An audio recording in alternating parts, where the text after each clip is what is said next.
Got a 2012 Dodge Ram 5.7. I think it's got 160,000 miles on it.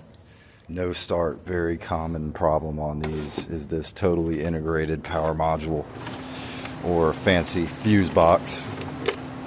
So you get this kit from Chrysler.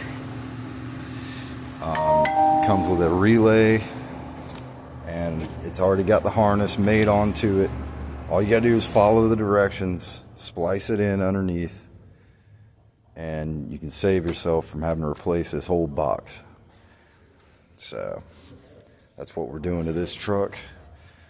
Of course, we're soldering everything, following directions to the T, and we'll get her done, get this thing back to the customer. And I almost forgot to mention, the actual problem is the fuel pump is not getting power, so the fuel pump's not running, and it's integrated into this